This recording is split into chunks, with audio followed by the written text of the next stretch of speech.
Leme mzukulu wanga, ndiwe wekha amene unasala ku banja lathu, ndipo kumulanje kwanjeza tikamanena kuti tasala ndi mwana amene anapita ku sukulu ophunzira bwino, ndiwe Leme, ndipo ine ndimakunyadira. Ndipo ine nditamva kunena kuti iweyo chichitikireni imfa ya mwamuna wako imene papita nonse pano miyezi 8, imfa yomvetsa chisoni, imene pakana lero aliyense samamvetsa. Kodi zidatheka bwanji mwamuna wako kuyenda ulendo wosasanzika pa tsiku losayiwalika chifukwa cha kutchuka pamene amagwira ntchito yotamandika yowaposa abwana ake ku estate. Mwamuna wako Leme anatchuka kuposa abwana ake ku estate ya kumulanje, koma abwana ake ndi anzawo adampangira upo ndikumpanga chipongwe. Ndipo iwe ukuziwa mmene zidayendera. Aliyense m'muzi mwathu adali nawe kumbuyo, kukuyikira iweyo kumbuyo kukhala nawe pa nthawi ya mavuto amene unkakhala onjenjemera. Dziko lonse lidali lonjenjemera. Aliyense kumuzi kwathu kwanjeza adali odandaula chifukwa mwamuna wako adali mulera khungwa, mamuda wako anali okuta wina aliyense samanyoza. Ndipo azibale athu ochokera ku Nsanje, ena akuchitipa, ena akunkhotakota, ena akunjinji, amati akabwera kumulanje amatha kuona kuti Leme adakwatiwa ndi mwamuna wanzeru, bwana yapa kampani yapa estate osatira kwa bwana wapa kampani ya estate kuno kumulanje. Koma imfa yake ya mwamuna wako idagwedeza ngakhale maiko akunja kumene amatigula tii adadabwa kwambiri kuti zatheka bwanji kuti mwamuna wake wa Leme akamwalire pa ngozi imene maansala pakana lero. Ngakhale iweyo Leme ulibe, ngakhale olomayi yako, ngakhale ine ankulo wako ndilibe maansala kuti kodi chinachitika makamaka ndi chani. Ngakhale ripoti la kuchipatala silidabwere lotisimikizira, ngakhale kunabwera ripoti lina limenenso ife akubanja silidagwirizane nazo. Ine nditamva ngati malume yako kunena kuti sopano ukufuna upange foundation ya muzina la mwamuna wako kuti anthu akuno kumulanje azithandizika, ana azithandizika, kulipirira ana sukulu, kuthandizira zitukuko zina ndi zina. Inetu malume yako ndinali onyadira, ndipo ndinkadziwa kunena kuti zimene zizi zinali zotheka kale chifukwa iwe ngati mzukulu wanga ine ndimakudziwa kuchokera tsiku limene unatuluka m'mimba mwa amayi wako. Leme, iwe unabadwa mwana wamkazi koma wanzeru, mwana osalankhula, mwana wa maaction. Chichitikire nthawi imene ijayo ya ngozi kuzafika lero anthu ankakamba za iwe. Kodi Leme atiuza kuti chani? Utatulusa programu imeneyi imene meeting yacho yoyamba ikuchitika mawa malinga ndi malipoti amene achoka kumuzi, tidali tosangalala.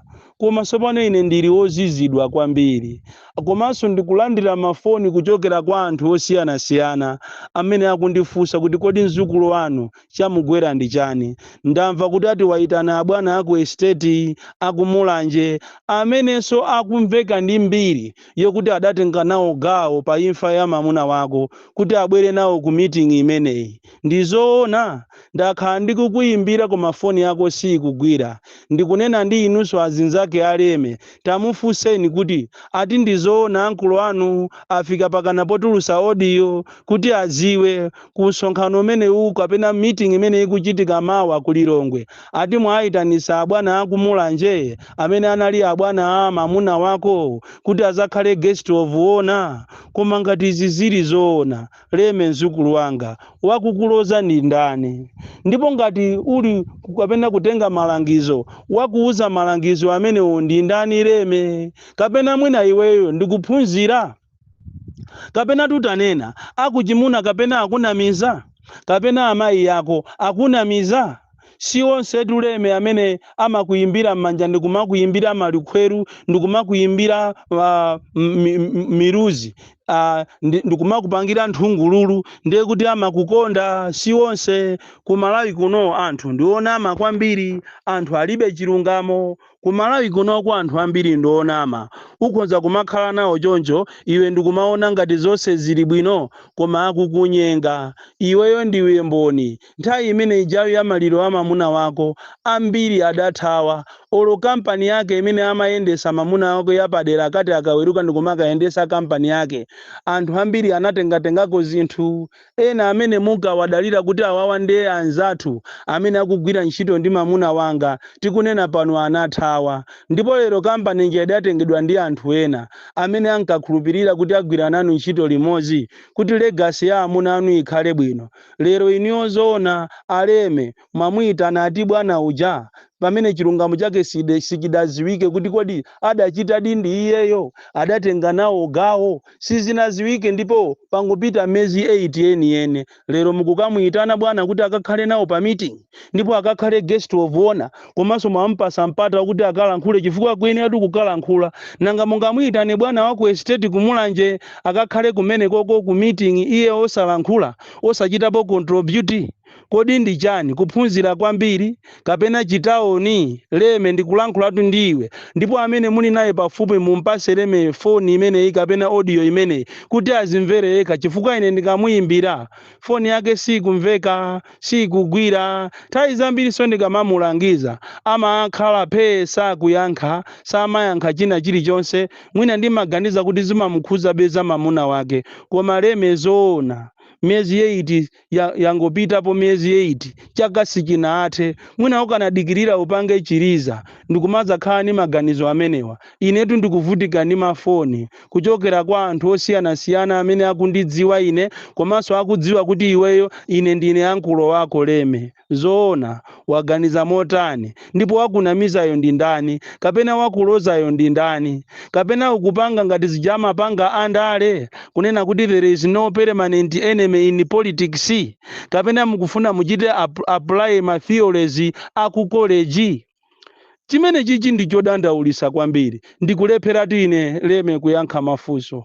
Anthu akundifunsa kunena kuti zukulu wanu watani wamunamiza ndi ndani pajatu Amalawi anakukuta Leme ndipo Amalawi ambiri akhumudwa chifukwa ichi ndiye chilungamo chake. Onse amene akundiyimbira mafoni akuonesa kuti akhumudwa ndi zimene zachitikazi. Kodi iwe Leme zoona ungamuyitane munthu amene anatchuka nthawi imene ijayo mpaka lero ndi otchukabe kuti anatenga nawo mbali pa imfa ya mamunako ukamuyitane ku meeting yokuti akhale nawo? Leme watani kodi iweyo mwana wanga? Leme ukundililisa ine Leme. Leme iweyo zoona Leme nditani ine wankulu wako? Si wonse amene apapo ukundiphunzitsa kuti si wonse amene amapita kumaliro ndikukapeza anyake amaliro akulira iwonso ndikumalira ndekuti anyake wali pachisoni. Nkutheka kuti anyake amakhoza kukhala pachisoni koma chonama. Si wonse amene amapita kumaliro ndikumamva chisoni ali ndi chisoni. Izi zikundiphunzitsa zambiri chifukwa ndikulandira mafunso ndikulandira mafoni. Iwe mwana wanga zukulu wanga Leme watani kodi? Ndiwe wa ma principles Leme watani kodi? Usamakhulupirire munthu pa dziko lapansi. Unaziona wekha amene anthu anakuthawira. Unaona ngakhale abwana ako kumene kunachitikira ngozi kuja sadapiteko pakana lero kunkhota game reserve. Zoona Leme ndakudandaula kwambiri ndakudandaula Leme ndakudandaula ine Leme koma mwina mawu angawa siwakhulupirira mawu awawa siwamvesa koma mawu lino Leme uzandikumbukira ine ankulu wako uzandikumbukira ine ankulu wako kumwambo wako sindibwera Leme sindibwera kumwambo wako meeting yako upange ndi anthu amene wowo koma ine uzandikumbukira ine ndikanena chimakhala chimenecho anthu amene ukufuna kupanga nawo ubwenzi lero Leme azakutembenukira pamawa suzakhulupirira Leme. Ziko ndiloopsa Leme ziko ndiloopsa usamangowaona anthu sikukhalakhala koma chilipo amakhoza kupanga choyipa koma mawa ndikumachikana. Lero siwaona amajambula anthu kuchikwawa ajambula audio yawo ajambula video yawo iyo ndinyoza ine kunena kuti zimene ndimanena ndizonama koma video ndajambula ndine masa video yajoka kuchikwawa konko.